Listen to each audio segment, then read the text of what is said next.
Think about the last time you thought you'd won, only to realize later someone else was playing you the whole time. That sinking feeling? That's exactly the story of Belgorod on September 28, 2025. Russia thought it had intercepted every missile.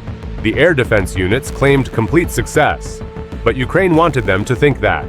The real strike, the one that mattered, hadn't even begun yet, and the way it unfolded reveals a playbook in modern warfare most people can't even imagine. Before we move on, please take a moment to subscribe to the channel and like the video. At 6:34 in the evening, the report went out. All 6 incoming missiles successfully destroyed. Inside Russian command centers in Kursk, Belgorod, and Bryansk, officers repeated the line with confidence. Celebration followed almost immediately. Rows of operators convinced they had just overseen a flawless defense. Screens glowed with green confirmation signals showing successful intercepts. And the narrative forming in the room was one of calm superiority. For commanders who measured success in neat electronic readouts, the sky looked clean, the threat eliminated, and their systems validated. That broadcast of certainty shaped the entire mood that night, reinforcing a sense that Russian air defense had delivered exactly as promised. On the surface, the evidence looked airtight. 6 hostile missile arcs crossed the border, detected on cue by early warning systems. Each was tracked in real time, handed off to counter batteries, and neutralized mid-flight.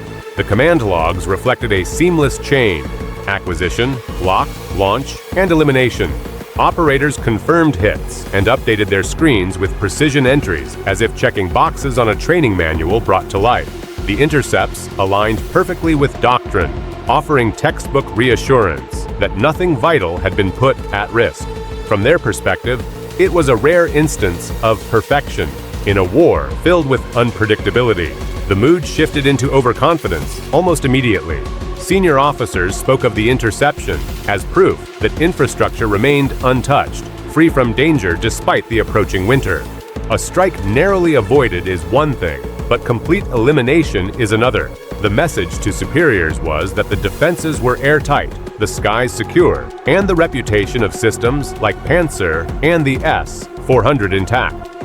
Yet while one side enjoyed its apparent success, the enemy across the line had already done the math differently.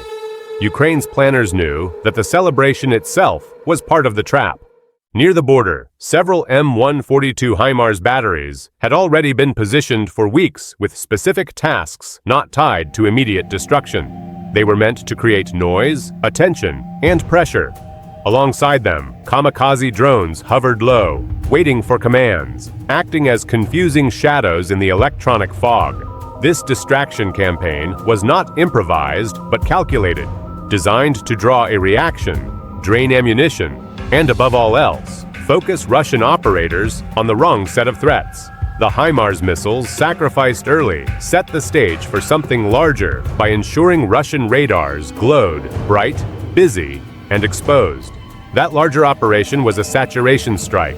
Hundreds of UJ-26 Bober ER and Shilla 400 drones launched simultaneously, spreading across 8 regions. Each drone carried only modest warheads, but the payload was not the point. The objective was strain.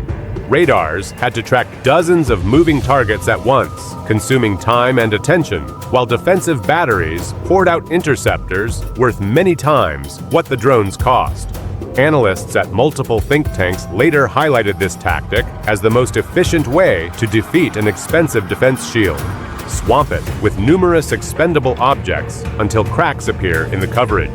To Russian radar operators, the screen became a blur of shifting blips, each resembling a legitimate threat. But this chaos carried intent. The swarm moved in carefully planned routes drawn up to maximize pressure, yet leave gaps through which critical assets could slip unnoticed. Every interception only heightened the illusion of success, because the system registered victories where none mattered. It was a crafted fog of victory, convincing commanders they had beaten back the assault, when in fact they were playing into the strategy laid before them. The celebration back in Belgorod was the clearest signal of all. Officers congratulated themselves for eliminating 6 rockets without loss, unaware that doing so was precisely what Ukraine intended. The operation had been calibrated around that moment, the false win that masked the real objective.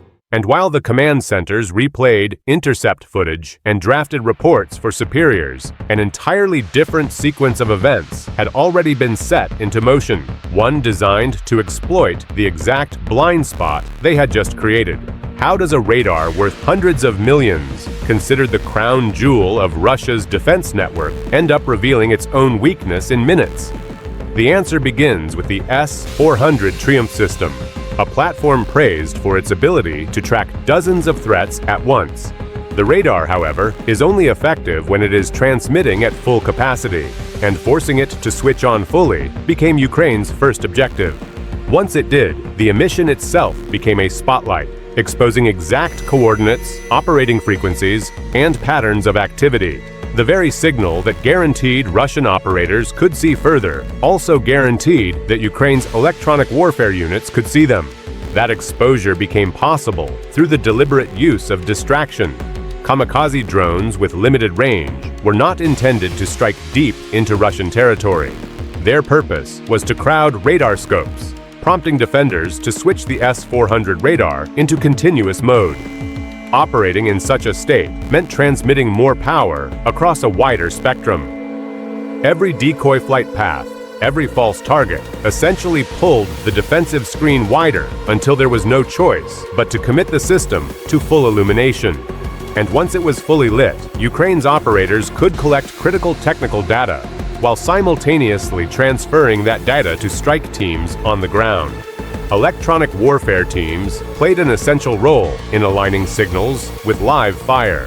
Their job was not only to monitor, but to manipulate. By reflecting certain frequencies back toward Russian radar, they could create the impression of multiple targets approaching from overlapping directions. This forced the system to focus harder, broadcasting in ways that gave away vulnerabilities. Once those signals were identified, artillery units already in position with the M142 HIMARS could be assigned exact coordinates for fire missions measured in meters rather than kilometers. The gap between digital intelligence and real-world effect was bridged in near real time. The tactic depended on timing. A radar kept in full emission cannot remain so indefinitely. Operators know the longer they transmit, the greater the risk of detection and attack. Ukraine understood this window lasted only minutes, long enough for swarms of drones to hold attention, not long enough to guarantee survival of the radar once it became the main target. Every second the system stayed active tipped the balance further, until the decision to keep it on meant choosing visibility over concealment. Complicating the defense effort was exhaustion from earlier engagements. Pantsir and Tor units deployed near the S-400 had been firing steadily throughout the swarm assault. Each intercept required expensive missiles, and ammunition levels dropped quickly. By the time the radar was shining at full power, it stood almost alone, the cost of sustaining earlier wins now leaving the most valuable defense system isolated. The protective shield that should have covered the radar began to thin until it no longer existed in practice. It was then that the second salvo launched. Unlike the decoy missiles that had been celebrated as kills hours earlier, these 6 M31 GMLRS rockets had a precise target, the transformer complex at the Belgorod power plant. The radar, still glowing from constant tracking, gave Ukrainian gunners the accuracy needed for direct strikes. Explosions tore through the infrastructure, crippling the facility. Only then did Russian defenders understand the true sequence. The earlier interception was not the victory they believed. The real danger had been hidden behind it, timed to strike after confidence peaked, and ammunition ran low. The blackout of Belgorod was not accidental. It was the inevitable result of celebrating too soon, leaving the most critical asset exposed. And that outcome pointed toward a deeper lesson. The decisive blows now fall not on front lines, but on the system's entire regions depend on. The interception Russia celebrated was never the goal. It was a setup, designed to draw out defenses and clear the way for a decisive strike that left Belgorod in darkness. What looked like a clean win was actually the cover Ukraine needed to hit the most valuable target. Modern warfare now rewards deception as much as firepower. The side that wins the opening exchange may already be losing the fight that follows. As conflicts evolve, the question is no longer just about missiles and drones, but about who can manipulate perception long enough to land the strike that matters.